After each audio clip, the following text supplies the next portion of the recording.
Assalamualaikum warahmatullahi wabarakatuh. Perkenalkan, nama saya Tiara Puspaningtyas dari kelas 2KA, Prodi Kesekretariatan dengan NIM 01020582428080. Di video kali ini saya akan menjelaskan tentang pentingnya mempelajari sejarah perkembangan bahasa Indonesia. Bahasa Indonesia berasal dari bahasa Melayu yang berkembang dengan seiringnya waktu melalui pengaruh bahasa Sanskerta, bahasa Arab, Portugis, serta Belanda. Bahasa Indonesia juga digunakan sebagai bahasa perantara di Nusantara sejak zaman kerajaan-kerajaan kuno. Bahasa Indonesia juga salah satu simbol persatuan bangsa. Dengan memahami sejarahnya, kita lebih menghargai perjuangan para tokoh yang memperjuangkan bahasa sebagai alat pemersatu dari keberagaman suku dan bahasa daerah. Memahami asal-usul kata, perubahan ejaan, dan perkembangan tata bahasa membantu kita menggunakan bahasa Indonesia dengan lebih baik dalam berkomunikasi sehari-hari maupun dalam tulisan formal.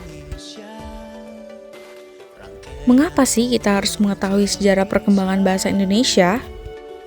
Memahami sejarah perkembangan bahasa Indonesia tidak hanya memberikan kita wawasan tentang masa lalu, tetapi juga menginspirasi kita untuk menjaga dan memanfaatkan bahasa ini dengan sebaik-baiknya di masa depan. Bagaimanakah perkembangan sejarah bahasa Indonesia?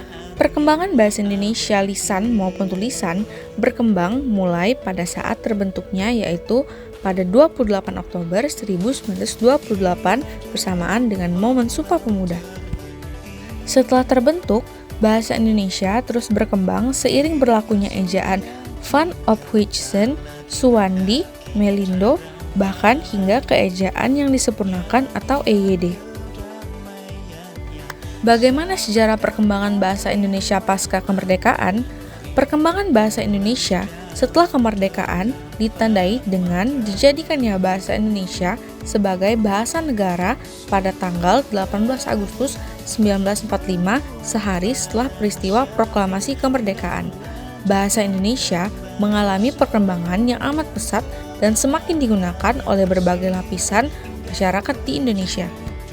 Mempelajari sejarah perkembangan Indonesia penting karena dapat melestarikan bahasa Indonesia, meningkatkan kemampuan berkomunikasi, memperkuat persatuan bangsa, memahami budaya dan sejarah Indonesia, mendukung perkembangan budaya, ilmu, pengetahuan, dan teknologi, serta memperkuat identitas dan warisan budaya lokal.